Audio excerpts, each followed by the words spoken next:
इस एपिसोड की शुरुआत में हम देखते हैं नोबारा और माहितो की फाइट से पहले का टाइम दिखाया जाता है, जहां मिस नीटा नोबारा को रोक रही होती है और मिस नीटा कहती हैं नानामी सन ने भी मना किया है और मिस शोको के बारे में मैंने आपको नहीं बताया क्योंकि तभी नोबारा कहती है ताकि मुझे ऐसे उल्टे सीधे कदम उठाने से रोकने के लिए, है ना, इसीलिए वो इतनी देर से आए। फिर भी मैं उन्हें छोड़ के नहीं जा सकती जब तक वो अभी भी लड़ रहे हैं। फिर नोबारा चलते हुए थोड़ा आगे बढ़ती है और उसे सुकुना ने जो तबाही की वो दिखाई देती है। फिर हम देखते हैं माहितो कुछ लोगों को मार रहा होता है और कहता है शायद मुझे डैगोन से और ज्यादा ह्यूमंस को छोड़ने के लिए कहना चाहिए था। तभी इटाडोरी माहितो के पास भागता हुआ आता है कि तभी माहितो वो ह्यूमंस को इटाडोरी के ऊपर फेंक देता है और फिर जैसे ही उनमें से एक ट्रांसफिगर्ड ह्यूमन इटाडोरी के सामने फट जाता है तभी माहितो इटाडोरी के पीछे से अटैक करने आता है। फिर हम देखते हैं नोबारा और माहितो का क्लोन लड़ रहे होते हैं। लड़ते वक्त माहितो सोचता है ये अपने आप को मुझे छूने नहीं दे रही, शायद उसे नानामी से रिपोर्ट मिल गई है। तभी माहितो और नोबारा एक दूसरे पे अटैक करते हैं और फिर माहितो सोचता है लेकिन मैं एक क्लोन हूँ, मैं अपना शेप बदल सकता हूँ लेकिन मैं ट्रांसफिगर्ड ह्यूमंस को कंट्रोल नहीं कर सकता और दूसरों की सोल्स में इंटरफेयर नहीं कर सकता, पर ये खुद को थका कर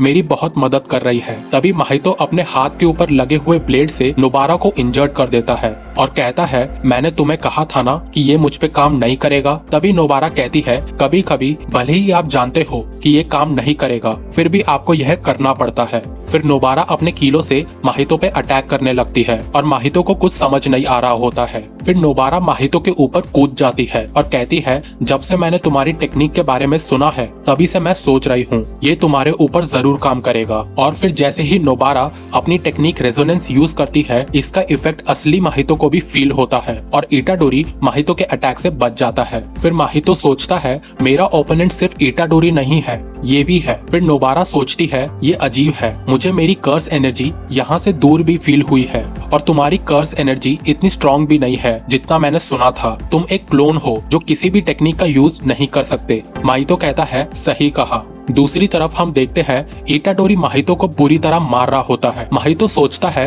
उस लड़की की टेक्निक की वजह से मैं फ्रीली मूव नहीं कर पा रहा हूँ। तब इटाडोरी नोबारा को थैंक यू कहते हुए माहितो को एक जबरदस्त पंच मारता है और सोचता है कि मैं किसी को भी नहीं बचा पाया और सबके एफर्ट्स वेस्ट हो गए, फिर भी थैंक यू कि तुमने मुझे एहसास कराया कि मैं अकेला नहीं हूँ, तो इसीलिए मैं इसे यहाँ पर खत्म कर दूंगा। फिर यहाँ नोबारा सोचती है क्योंकि रेजोनेंस टेक्निक अब इस पे काम कर रही है तो वह लगातार हमला नहीं करेगा जैसे कि उसने अभी किया था।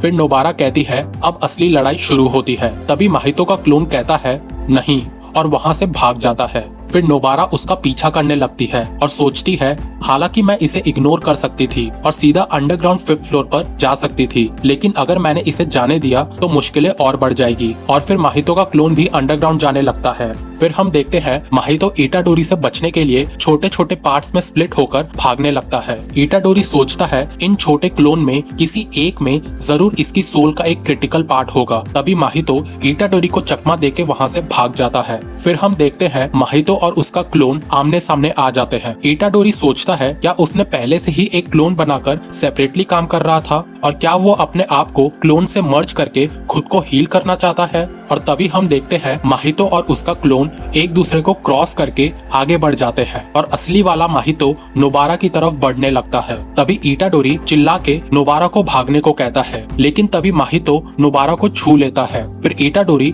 माहितो के क्लोन को एक पंच मार के दूर फेंक देता है और नोबारा की तरफ भागते हुए आता है। फिर माहितो सोचता है मैंने नानामी को केवल एक बार छुआ था और उससे पूरी तरह छुटकारा नहीं पा सका, देखते हैं अब इसके साथ क्या होता है। फिर हमें नोबारा का पास्ट दिखाया जाता है जहां नोबारा अपने दोस्त की फैमिली के साथ वीडियो गेम खेल रही होती है और बताती है कि मुझे लगा कि विलेज में हर कोई पागल है और मैं ही एक नॉर्मल पर्सन हूँ। फिर हमें दिखाया जाता है नोबारा की बचपन की दोस्त फूमी अपनी फैमिली के साथ स्कूल बैग खरीद रही होती है। फिर हम देखते हैं फूमी के स्कूल के बच्चे उसे परेशान करने के लिए उसका बैग अलमारी के ऊपर रख देते हैं। तब नोबारा फूमी से उसका स्कूल बैग एक्सचेंज करने को कहती है और फिर नोबारा उन बच्चों को मजा चखाती है जो फूमी को परेशान कर रहे थे। और तब फूमी बताती है नोबारा ने उसका बैग उसी दिन वापस कर दिया था और उस दिन के बाद से नोबारा अक्सर मेरे फादर के साथ वीडियो गेम्स खेलने के लिए मेरे घर आती है। तो फूमी कहती है नोबारा को विलेज के लोग पसंद नहीं है और नोबारा कहती है क्योंकि ये विलेज बहुत छोटा है, यहाँ स्ट्रेंजर्स होना दोस्त बनने से भी कठिन है। फिर नोबारा अगले दिन फूमी को एक सीक्रेट बेस पे चलने को कहती है। फिर फूमी बताती है नोबारा कई बार ऐसी चीजें कहती है जो बच्चे आमतौर पर नहीं कहते, पर शायद उसने ये सारी चीजें अपनी मदर से सीखी है। और नोबारा जो सीक्रेट बेस की बात कर रही थी वो एक्चुअली में किसी और का घर था और वहाँ एक लड़की रहती थी जिसका नाम सायोरी था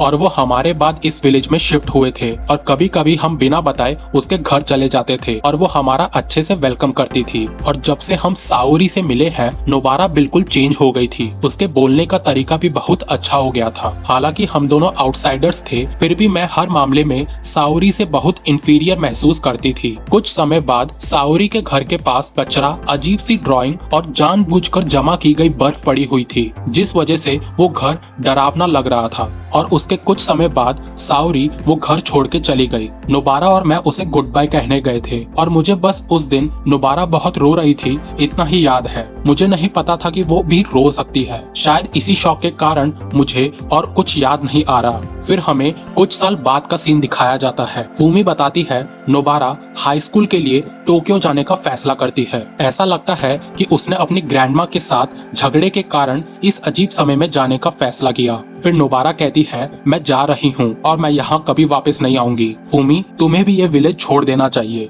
फिर फूमी बताती है जब नोबारा मुझे छोड़ के जा रही थी वो बिल्कुल भी नहीं रोई। उस दिन साओरी के जाने के बाद से हमने फिर कभी साओरी का जिक्र नहीं किया। फिर नोबारा जाते समय फूमी से कहती है अगली बार जब हम मिलेंगे तो हम तीनों साथ होंगे और फिर वो दोनों रोने लगती हैं और नोबारा वहाँ से चली जाती है। और फिर हमें साओरी दिखाई जाती है जो अपने ऑफिस में काम कर रही होती है। तब उसकी सीनियर उसे थोड़ा ब्रेक लेने को कहती है। साओरी अपने सीनियर को बताती है जब मैं 8th ग्रेड में थी तब मैं एक सुपर रूरल प्लेस पे शिफ्ट हो गई थी। उसकी सीनियर कहती है तुम्हारे पेरेंट्स की जॉब ट्रांसफर की वजह से। साओरी कहती है नहीं, मेरी मदर को ऑर्गेनिक फूड और स्पिरिचुअलिटी बहुत पसंद थी और वहाँ मैं 2 लड़कियों से मिली जो मुझसे 7 साल छोटी थी। उसमें से एक लड़की थी नोबारा जिसको मैं बहुत पसंद आई। क्योंकि मैं एक अकेली चाइल्ड थी इसलिए मैंने एक बड़ी बहन की तरह व्यवहार किया, यह उम्मीद करते हुए कि वो मुझे गर्व से देखेगी। मैंने उसके साथ कॉन्टेक्ट इन्फॉर्मेशन भी शेयर नहीं किया क्योंकि मुझे डर था कि हम धीरे धीरे अलग हो जाएंगे। और वो बहुत रो भी रही थी जब मैं विलेज छोड़ के चली गई थी। लेकिन अगर वो देखेगी